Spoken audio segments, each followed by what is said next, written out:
Hey, what's up everyone, this is Sean, and welcome to the Magic and Thrills.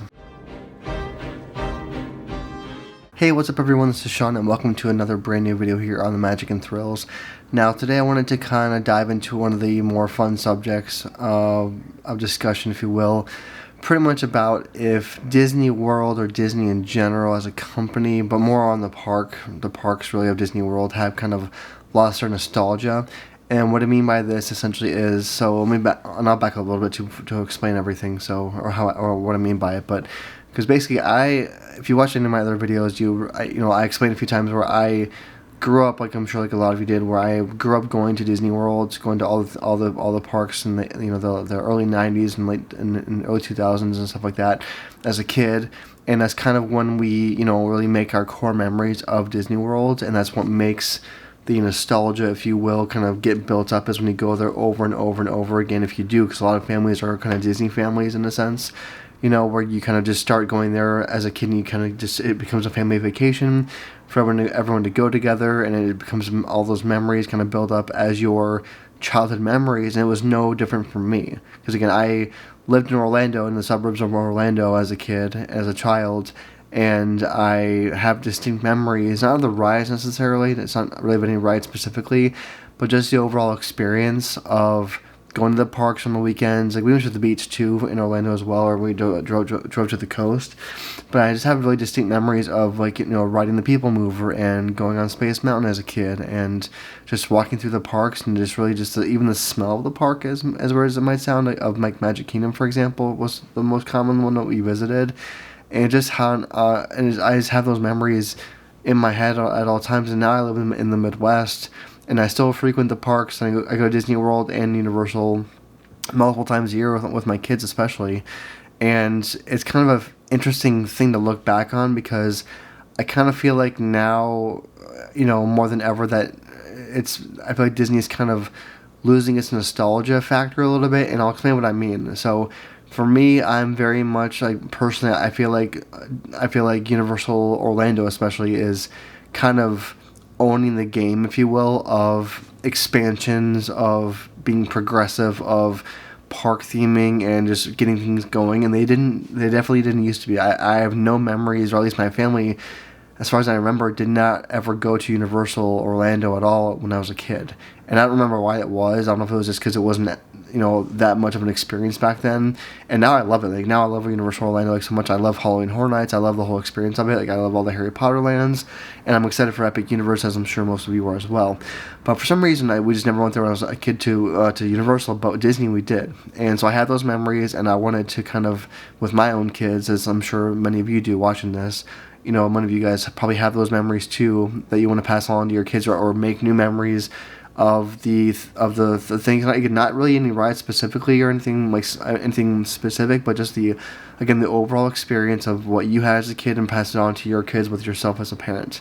So my point though in this video is pretty much like where I feel like lately it's been a Disney thing where they've kind of like, and I'll get into more details with it too, but I feel like they've kind of have lost their aggressiveness, maybe their passion, even like the Imagineering is kind of gone a little bit. Because I know a lot of the it seems to me at least, and if you feel differently, let me know in the comments below. I'm all about discussion in these videos, but it seems like a lot of the Imagineers that were the core Imagineers of what really made Disney in the past 20-30 years have either rightfully retired, or they moved on to other jobs, or they just kind of moved on from Disney. And they always usually use the term or the terminology or phrasing of just like, it's just, retiring is one thing for sure. But it just seems like there's been like that's happened a little bit too. And I always hear on D23 when they, and especially last year when they announced like all the blue sky ideas, if you will, where it's like, okay, like Villains Land, and we're going to do Cars Land and Magic Kingdom.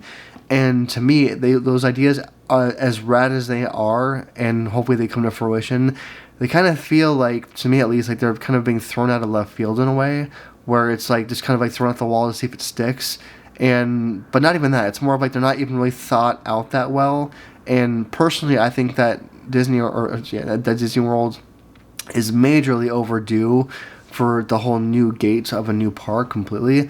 I think what they're doing, and again, I'm not going to get too far into it, but like I don't really think retheming of a ride. So for example, like Splash Mountain to now Tiana's Bayou Adventure. I don't think that that's really the best way of handling it as far as like bringing new experiences to guests and to people visiting, because I feel like that's just kind of almost like a cop out in a way. And I'm not against it being rethemed, but I think that Disney could really, really, kind of take the reins back a little bit more by, as I would put it, putting like the shovel into the dirt of digging and construction, of making new things, and not and I mean, before they even do that, I think they really need to actually fix a lot of their broken rides, because I feel like a lot in the past like 5 years, a lot of rides have just broken. I mean, I remember like last year when I went to Disney, and my wife, she was on Rise of the Resistance, and she couldn't even finish her ride on it because the trackless system broke down for like a half an hour, and it was the end of the night, and they was like, sorry, that's it, we're done. And it was just things like that I don't really remember as a kid. I know rides break down every day and it happens, but like I don't really remember rides breaking down that much. And maybe it's because the technology Disney is building into their rides is not fully fleshed out.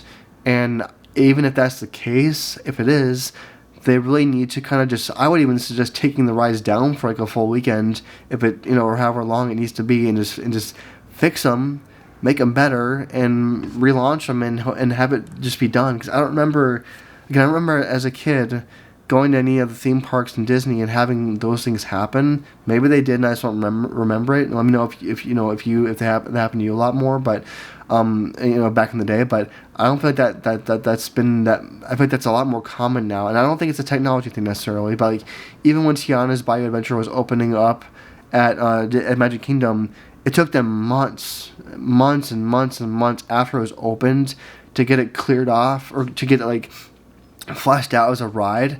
And I remember there was a lot of like during the team member preview time, from what I read online and saw on YouTube, that it just wasn't ready to be open, and they just opened it and just kind of went for it, and it was just not there yet. And it's a weird thing for that to happen to me, in my experience, or in my opinion, because I feel like they could do so much better.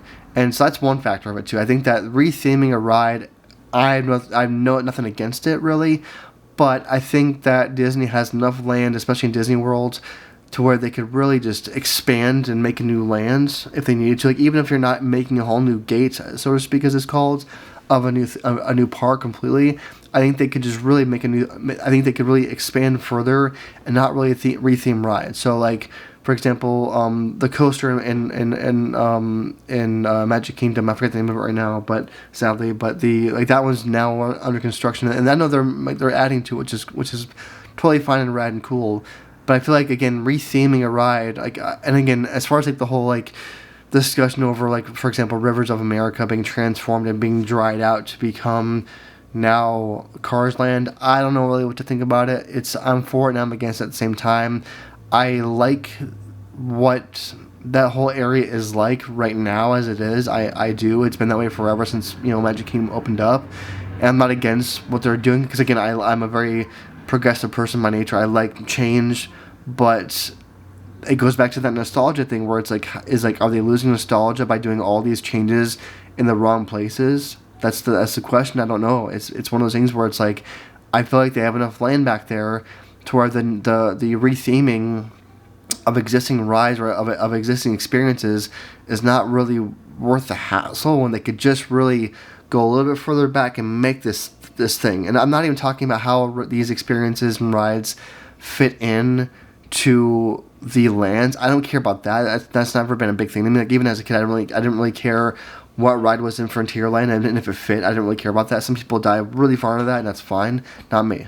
But it's just one of those things where I just don't know if it's really that kind of thing. But the second part of this I wanted to get into is really how I feel like Disney has really kind of lost themselves with the nostalgia factor a little bit, as far as like they're way too heavy on it, and kind of at that point where it's kind of just not killing the brand, but kind of like hurting them quite a bit too at the same time, as far as like Universal, where they just are building and building and building. And that's kind of the other side of this for me too, is I feel like with Universal, they're kind of just not only owning the game right now, but they're building hotels like crazy. They're building parks everywhere from Texas to possibly the UK to everywhere else, and that kind of thing too, which is really rad. But I think it's just they're very aggressive with what they're doing as far as that expansion part. But I also love the fact that they are you know, like one of my favorite things with the Halloween Horror Nights experience with them is that they're doing the Vegas part of it, and they're just trying it out. And I don't think that Disney has done that in a very long time, or maybe they're scared to, or maybe they're afraid to. And I think it's partially because of the fact that they have the whole, I think it was the Star Wars experience, like the hotel for the weekend thing, where it just like they tried it out, they built the whole thing out, fully did it, and then opened it up, and then it just kind of crashed and burned. And that's okay, it happens. But I think that that's, you know, one of those things where it's like, it just doesn't really have to be that much of a disaster like that, but they took the chance, and I appreciate that.